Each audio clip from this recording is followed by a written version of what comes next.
जब भी हम इन्वेस्टमेंट का डिसीजन लेते हैं तो निश्चित रूप से जो भी अमाउंट इन्वेस्ट करना होता है उसका एलोकेशन हम डिफरेंट एसेट क्लास या डिफरेंट सब एसेट क्लास में करते हैं। और इस एलोकेशन का एक ही उद्देश्य होता है कि मेरा पोर्टफोलियो में डाइवर्सिफिकेशन हो और रिस्क का डाइवर्सिफिकेशन होता रहे, जिससे कि मार्केट की परिस्थितियां कुछ भी हों, हमारा रिटर्न, हमारे पोर्टफोलियो का रिटर्न बेहतर मिलता रहे। आज के वीडियो में हम चर्चा करेंगे कि ये जो पोर्टफोलियो बनाया हमने और डिफरेंट एसेट क्लास या सब एसेट क्लास में जो एलोकेट किया, आखिर क्या इसको रीबैलेंस करने की भी जरूरत होती है। तो सबसे पहले बात करेंगे कि पोर्टफोलियो रीबैलेंसिंग क्या होता है, ये कब किया जाता है, क्यों किया जाता है और कैसे किया जाता है। मैं डीएम झा, आप देख रहे हैं स्टोन टैक्समैन चैनल।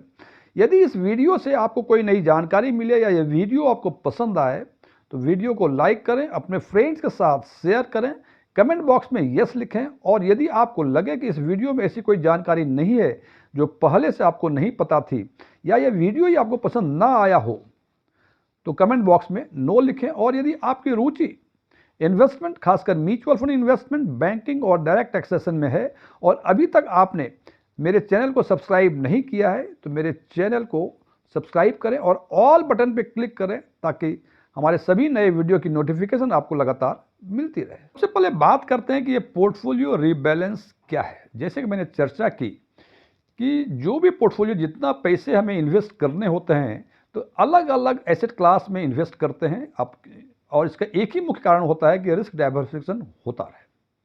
अब उदाहरण के तौर पे यदि आपने माना कि इक्विटी में आपको 60% आपको एलोकेट करना है, बाकी 40% डेट और गोल्ड में एलोकेट करना है, तो over the period of time सारे एसेट क्लास का ग्रोथ बराबर तो होता नहीं है। हो सकता है किसी एसेट क्लास का काफ़ी बेहतर ग्रोथ हो, किसी का कम ग्रोथ हो, किसी का निगेटिव ग्रोथ हो।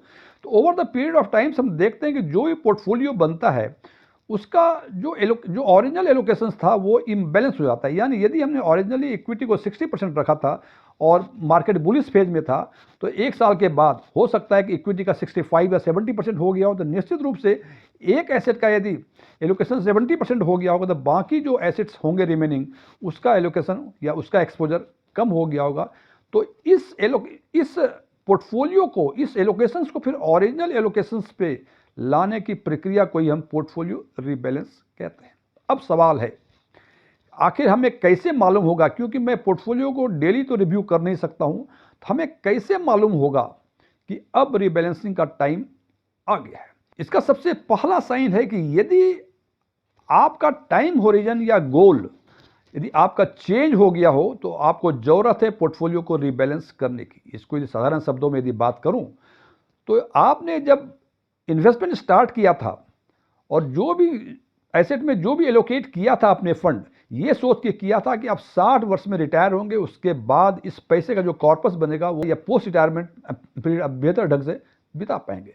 लेकिन किसी परिस्थिति बस हो सकता है कि आपने अर्ली रिटायरमेंट लेने का सोच लिया हो। आज आपकी उम्र 50 साल है, ऑरिजिनली आपने सोचा था ये कॉर्पस 60 वर्षों के बाद निकालूंगा, लेकिन चूंकि अर्ली रिटायरमेंट 50 वर्षों में ले रहे हैं आप, तो हो सकता है कि अब आपको एसेट रीबैलेंस करने की जरूरत हो। इट इज ओनली बिकॉज कि पहले आपके पास लंबा हॉरिजन था तो इक्विटी में एक्सपोजर शायद अधिक होता, लेकिन अब 2 साल के बाद, 3 साल के बाद रिटायर करना है या इमीडिएटली रिटायर करना है तो हो सकता है इक्विटी का एक्सपोजर आपको कम करना पड़े।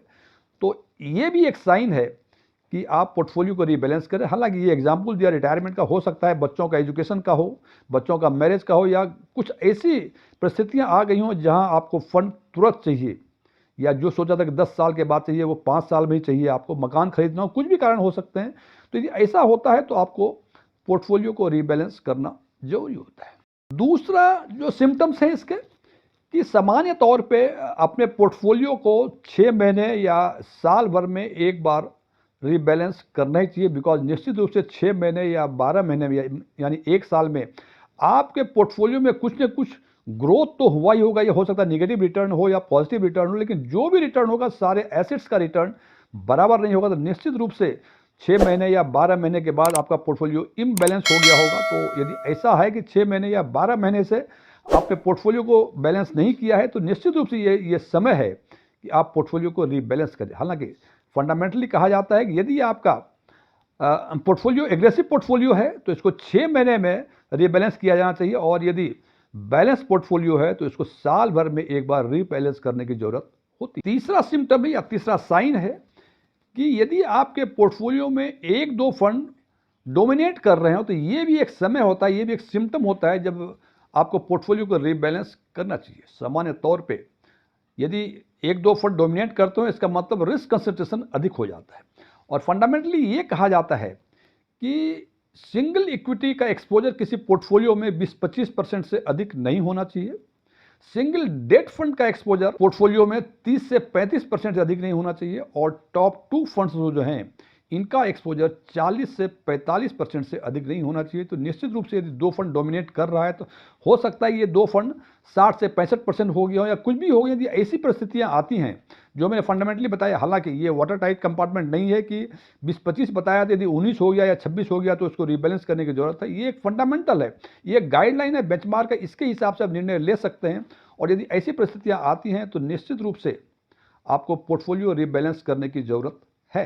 चौथा सिम्टम है कि मार्केट स्विंग कर रहा है और इस स्विंग करने के कारण you are feeling more anxious than before, मतलब आपकी दिल की धड़कनें बढ़ गई हैं। और यदि ऐसा होता है तो आपको पोर्टफोलियो को रीबैलेंस करने की जरूरत है। हालांकि ये रीजन अंडररेटेड है, लेकिन अभी तक जितने कारण बताए थे उस कारणों में से सबसे इंपॉर्टेंट रीजंस हैं। बिकॉज कि हम इन्वेस्टमेंट करते हैं और स्टॉक मार्केट का मूवमेंट देख के हमारे दिल की धड़कनें बढ़ती हैं, तो निश्चित रूप से यदि ऐसा फील होना शुरू हो गया हो तो you are not fit for कि जो आपका पोर्टफोलियो का बैलेंस है उसको आपको रीबैलेंस करना बहुत ज़रूरी है। और रीबैलेंसिंग यदि आप करते हैं पोर्टफोलियो को, it can restore emotional comfort and discipline. यदि ऐसा अब रीबैलेंस कर लेंगे पोर्टफोलियो अपने हिसाब से तो निश्चित रूप से आप अच्छा फील करेंगे और कहते हैं कि इमोशनल कंफर्ट आपको मिलेगा और डिसिप्लिन इन्वेस्टमेंट भी माना जाएगा। सबसे अंतिम रीजन और सबसे अधिक इंपॉर्टेंट रीजन, यदि आपका पोर्टफोलियो में एसेट एलोकेशन ड्रिफ्ट कर गया है, यानी यदि एसेट का एलोकेशन काफ़ी अधिक ड्रिफ्ट कर गया है तो निश्चित रूप से ये 6 महीने हो या 3 महीने हो या 9 महीने हो, समय टाइम हॉरिजन को इग्नोर करते हुए आपको समझना चाहिए कि आपको पोर्टफोलियो को रीबैलेंस करना जरूरी है। अब सवाल ये है कि ड्रिफ्ट करने का मतलब क्या?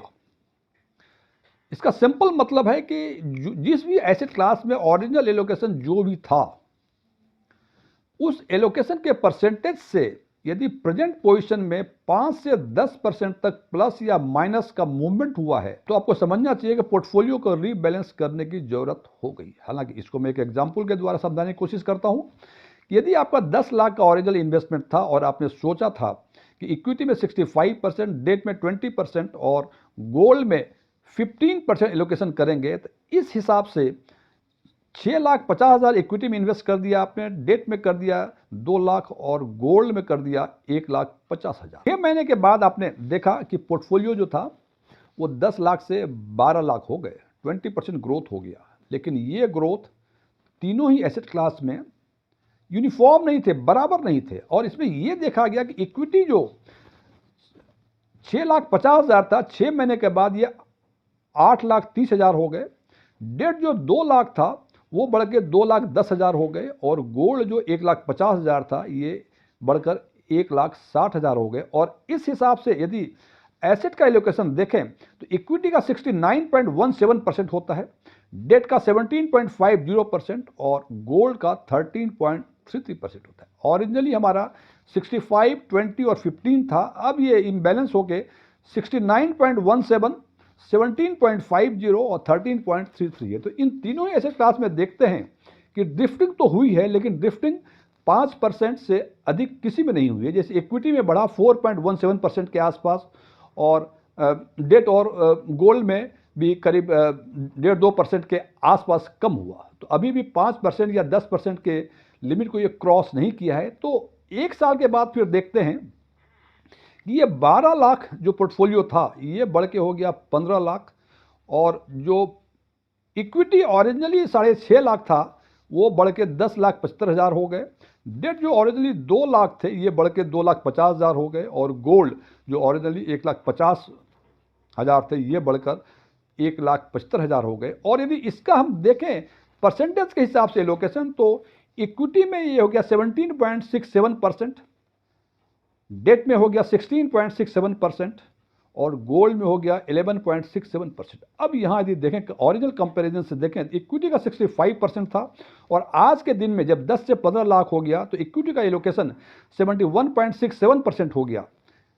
जनाब निश्चित रूप से ओरिजिनल 65% और अभी की स्थिति में 71.67%। इसका मतलब कि 6.67% का पॉजिटिव इम्बैलेंस हुआ है इक्विटी में, और निश्चित रूप से ये कहीं ना कहीं डेट और गोल्ड में कम हुआ होगा। जैसे देखा आपने कि ओरिजिनली 20% था डेट का और आज के दिन में 16.67% है। गोल्ड का 15% था, वो 11.67% हुआ है। इसका मतलब कि इक्विटी में से इक्विटी अब पोर्टफोलियो रिबैलेंस करने का समय आ गया है। तो इस इक्विटी को फिर ओरिजिनल पोजीशन यानी 65% हमको लाना पड़ेगा और 15 लाख का 65% इट कम्स टू अराउंड 9,75,000 के आसपास।